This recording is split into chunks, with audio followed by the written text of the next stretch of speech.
Let's talk your home a little bit this morning, whether you're looking to buy or sell a home. It's not just that first floor or second floor that you want to take a good hard look at. Grace Frank is back on the show with the Grace Frank Group, and this morning she says, nope, we're looking underneath of those crawl spaces in your house, which Chattanooga is famous for. Yeah. So many houses have crawl spaces. Yes, they do. Good to see you. Good to see you. You brought with you the master. This is Corey Buzzell. I did. He has master services here in town, so you're a crawl space master? Yeah, well, I'm an inspector for master services, yeah. So we go in and look at the crawl spaces and identify what the problems are and the issues, and then try to come up with a solution to fix those I problems. love it when Grace comes on the show, because I think maybe the first time you came here, you came by yourself. After that, you always grab somebody to bring with you. Unless I have Cody. Yeah. You love to network though, and you do. love to connect with people.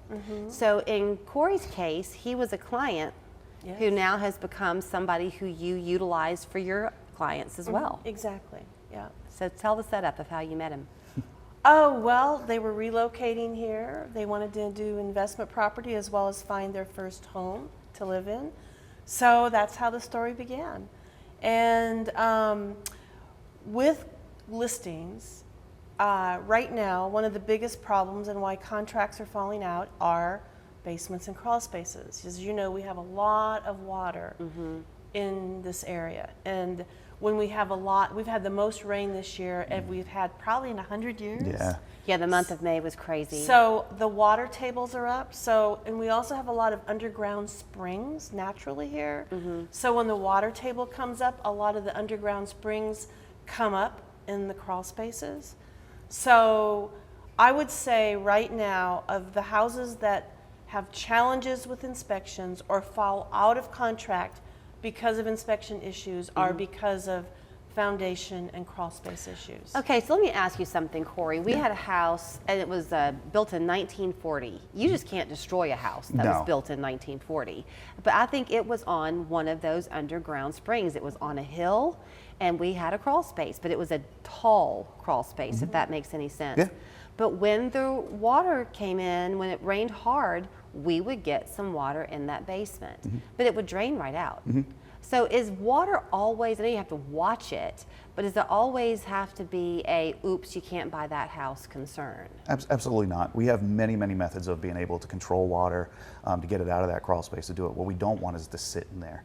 So by putting in, waterproofing systems that we can put in to help get that water out and get that air out of there and get it nice and replaced with good fresh air is what's really going to help that basement. So water entering the basement isn't the worry, it's how do you get it to exit? Exactly.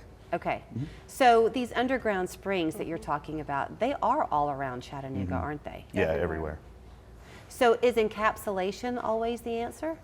Not necessarily always. We have many solutions that involve not encapsulating. The biggest thing is getting to control that air in your basement. There's an effect called the stack effect, which is where the homes, even the older homes now, they're built so well that they don't breathe air from the outside, and they actually suck it up from your crawl space or your basement. So 60% of the air, roughly, is what you're breathing. It comes from your crawl space or basement. So when people come in and they tell me they're getting that musty smell or that damp smell, that's coming from your crawl space or your basement. So going in there and figuring out a way to get the water out so we get rid of that dampness, so that kills all the mold, gets all that out of there, get it below that 60% threshold, and then putting in dehumidifiers and things like that to help with that will really help that smell come down and really cause that to go in. Because I think a lot of people are afraid of the price tag they're going to get, and they probably live in denial to a degree. It's right? Yes, until they have a home inspection and they're trying to sell their house, and all of a sudden they have a bill that can be anywhere from $8,000 to $40,000. Right. Which is a big. That's a big bill. Big bill. And so, you can't sell the house without attacking that. Correct. So I always tell people, if you have a crawl space issue, it's better to kind of look at it up front and figure out solutions that don't create a buyer going totally south on you because they're scared. They just get scared. So, okay, you mentioned that this can be what takes it off the table. I would say 90% of the listings that fall through for me are because of crawl space and foundation issues. When you go to inspect a home, is that where you start? Yeah, that's what I focus on, is the foundation and crawl space on that. I'm part of the real estate response team, so I go in when this issue happens and comes up and try to come up with a reasonable process to get it fixed. So easy it is to make this huge bill. We can really look at what needs to be fixed and focus just on that and really do that. If you have a true crawl space, like I told you at my old house, we had steps that went down and you could walk into it. I could see. But if it was a crawl, I'm not going to go in there.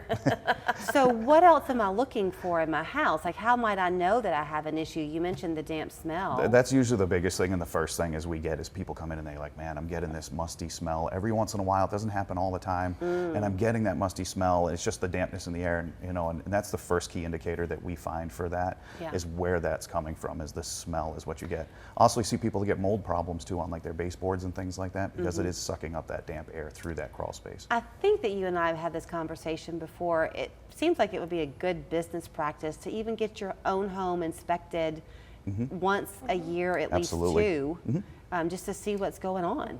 Yeah, absolutely. Yeah, we do that as well. We go into regular homes, not only just for real estate, but all the time we do that. Okay, Grace, so if somebody's looking to sell their house and they contact you to list it, would you say let's get a home inspection done first thing for their sake, so that they can know too before they go down this yellow brick road? It depends on the house, but typically if it's an older house or there are potentially concerns with the crawl space or electrical or mechanicals, because those are the biggest questions that come up. Foundation, crawl space, mechanicals. Yeah, you want the bones to be good. Yes, if the bones are good, you can work through cosmetic, but if the bones have issues, that's why my book, Secrets for Sellers, is so good. So that's the key. Where do they get the book? Secretsforsellers.com. That's it? That's it. Or they can call you? Yeah, they can call us, but secretsforsellers.com is the best place to go. All right, and here's the Grace Frank Group's website, gracefrankgroup.com, 544-7156. Say it again, Grace. The book is called Secretsforsellers.com. Don't Be Afraid of Your Crawl Space. No.